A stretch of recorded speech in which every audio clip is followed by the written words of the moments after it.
খুনের অপরাধে মানুষের ফাঁসি দেওয়া হয়েছে এমন খবর খুব স্বাভাবিক বা আমরা শুনে থেকেছি, কিন্তু কোনো জীবজন্তুর ফাঁসি দেওয়া হয়েছে তাও আবার জনসমক্ষে, এমন ঘটনা কিন্তু বিরল। আজ থেকে প্রায় 100 বছর আগে এমন ঘটনা ঘটিয়েছিল টেনিসবাসী মেরি নামে এক হাতিকে প্রায় 2500 লোকের সামনে ক্রেনে করে ঝুলিয়ে রাস্তার মাঝে ফাঁসি দেওয়া হয়েছিল। কিন্তু কেন, জানতে হলে পুরো ভিডিও দেখতে হবে। নমস্কার বন্ধুরা, আমি রাজা, আর আমার এই ছোট্ট চ্যানেলটিতে আপনাদেরকে স্বাগত জানাচ্ছি। নতুন হলে চ্যানেলটি সাবস্ক্রাইব করবেন। তাহলে দেরি না করে ভিডিওটি শুরু করা যায়। সময়টা ছিল 49 শতাব্দীর শেষের দিকের ঘটনা। স্পাইক নামে সার্কাস দলে 8 বছর বয়সের চার্লি নামে এক বালক খেলা দেখাতে শুরু করেন। চার্লির বাবা তাকে উপহার হিসাবে 4 বছরের একটি ছোট্ট হাতি কিনে দেন। চার্লি তার নাম রাখেন মেরি।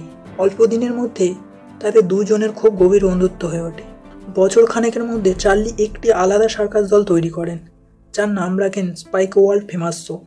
চার্লির সার্কাস দলের খেলা দেখাতে শুরু করে প্রিয় মেরি। বুদ্ধিমতী মেরি অল্প দিনের মধ্যে খুব জনপ্রিয় হয়ে ওঠে। চার্লি ব্যস্ত থাকার জন্য তার জন্য একটি মাউথকে নিযুক্ত করেছিলেন। মাউথ বলতে বোঝায় সার্কাস দলের পশুগুলিকে যারা দেখাশোনা করেন তাদেরকে মাউথ বলে। তবে চার্লির কথা মেরি সবচেয়ে বেশি শুনত। মেরির জনপ্রিয়তা সারা আমেরিকা জুড়ে ছড়িয়ে পড়ে, তাই জর্জিয়ায় একটি শোয়ের অফার পায় চার্লি।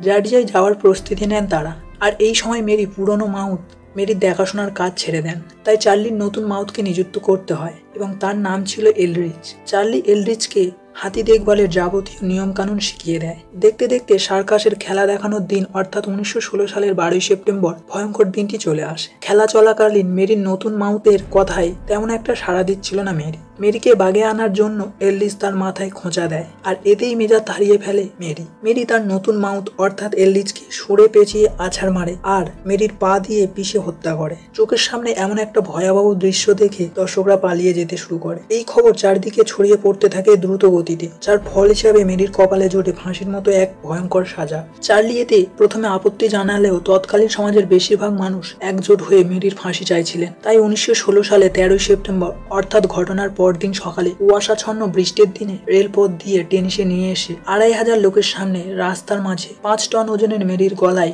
লর শিকলের ফাঁসি লাগিয়ে ক্রেনে করে ঝুলিয়ে দেওয়া হয়। কিন্তু প্রথম প্রচেষ্টায় চেন ছিঁড়ে মেরি মাটিতে পড়ে যায়, আর তাতে তার মেরুদণ্ড, হাড় ভাঙলো, পাঁজর ভাঙলো, গলার মাংস ছিঁড়ে রক্ত পড়লো। কিন্তু তাতেও শান্ত হয়নি কিছু অমানুষ। দ্বিতীয়বার আবার তাকে ক্রেনে করে ঝুলিয়ে দিল সেই অমানুষের দলরা। ছটফট করতে করতে প্রকৃতির কোলে ঢলে পড়লো মেরি। এরপর একজন পশু চিকিৎসক এসে পরীক্ষা করে মেরিকে মৃত বলে ঘোষণা করলেন। এখন ওই শহরের মানুষরা মেরিকে স্মরণ করে প্রতি বছর বিশেষ তহবিলে অর্থ সংগ্রহ করে, আর তা হাতিদের দেখভালের জন্য দান করে থাকেন। বর্তমান সময়ে ওইখানের নাগরিকরা তাদের পূর্বপুরুষদের করা ভুলের প্রায়শ্চিত্ত করেন। ঈশ্বর আমাদের পৃথিবীর সবচেয়ে বুদ্ধিদীপ্ত জীব বানিয়েছে, কিন্তু আমরা আমাদের ক্ষমতার অপব্যবহার না করে সঠিক জায়গায় কর্তব্য ও দায়িত্বের সাথে ভালো কাজে ব্যয় করলে আমাদের ভবিষ্যৎ প্রজন্মের পথ সুগম হবে, তাই না বন্ধুরা? তাহলে আজকের মতো এই পর্যন্ত। ভিডিওটির মাধ্যমে কিছু শিখে থাকেন তাহলে কমেন্ট বক্সে জানাতে ভুলবেন না। ভিডিওটি ভালো লেগে থাকলে লাইক, কমেন্ট, শেয়ার এন্ড চ্যানেলটিকে সাবস্ক্রাইব করে দেবেন। তাহলে দেখা হচ্ছে পরবর্তী ভিডিওতে। সবাই সুস্থ থাকবেন, ভালো থাকবেন।